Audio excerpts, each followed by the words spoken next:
Alright, so we're going to get as much stuff done as we possibly can, because I think we did this a few weeks ago, or a week or two ago, and there's a lot of new shit, trying to get that off the chest of so many people. And a good way to start off right now is with, I believe, it's the updates with Jerry Lawler. People have been trying to figure out what's going on with that.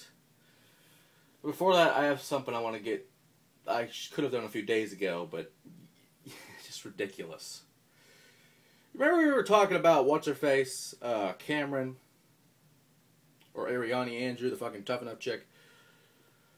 Yeah, a few days ago, because of all this shit that she did, she got arrested. She got all this shit going on with not putting WWE as their employer, which I guess is maybe protocol.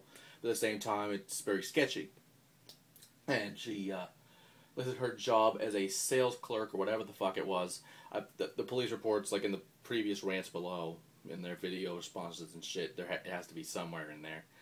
But the fact is, WWE didn't even know what was going on, which is even worse.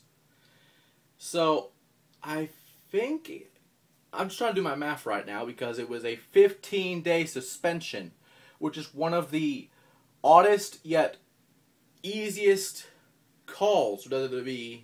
When I say easy, I mean they let her off easy. Because 15 days, sure, it wasn't a wellness policy violation, but it was pretty damn fucking close to doing it. 15 days, which, I think what I remember 2 weeks ago when they did this, it was pretty weird because they had her on Saturday Morning Slam with Bros Clay and Naomi, when Naomi was on by herself because of the situation with Cameron and being suspended and being sent home. But then again, to be fair, it was the same Saturday Morning Slam that had Chris Benoit on there getting 619 by Ray twice.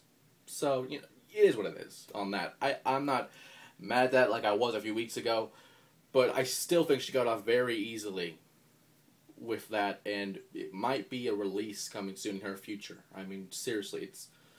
Someone better fucking call her mama, because that's ridiculous. Anyway, back to more important shit. With Jerry Lawler, and what happened this past Monday was very shocking.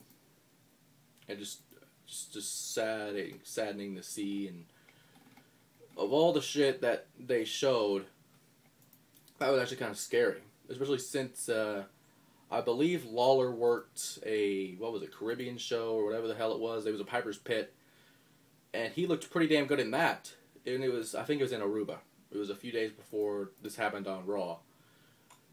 It was on, because Jerry does 1 billion events a year. I mean, I wouldn't say 1 billion, but it's maybe over towards 150, but it feels like a lot, because Jerry's pretty much everywhere, doing independent bookings, not just for WWE, but for several independent bookings all over across the world. And one of them, I think, was with Ring of Honor star, what was it, Chance, whatever the fuck his was? I am not good with his name, because I don't remember. This was like a few days ago. Chase Rivers, or whatever the fuck his name was. It was part of a Piper's Pit segment. Let me actually look it up real quick. And I feel bad for doing that. It'll probably just show an older Piper's Pit, but it was more recently with Ring of Honor superstar.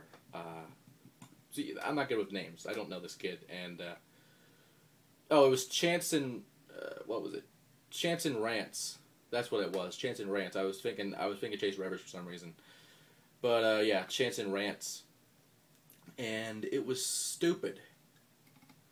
To the point where they just go off the CM Punk angle, which wasn't bad of a segment.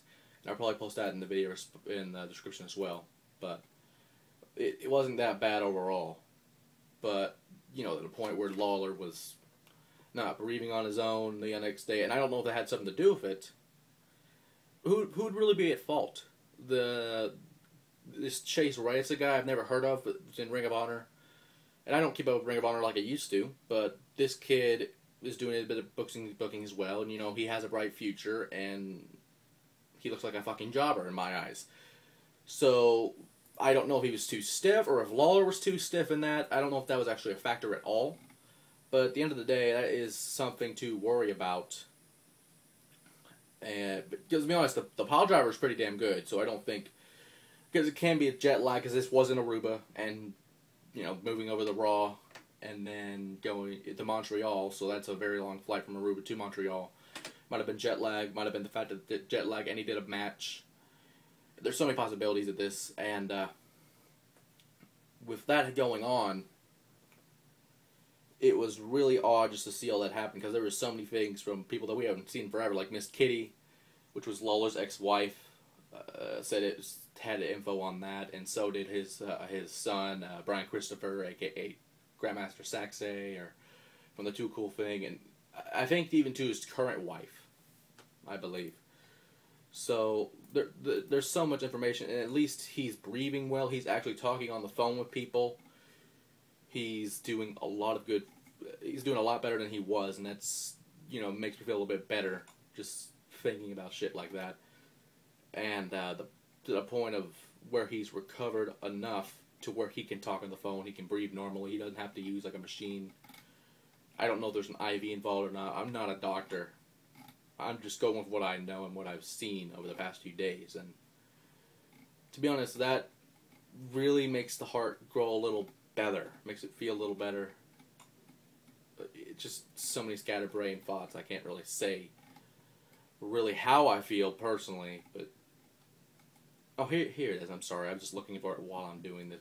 But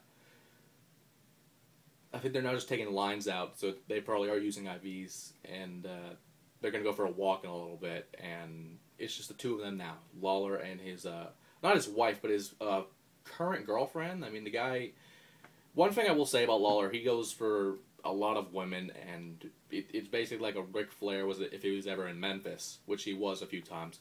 But that's beside the point.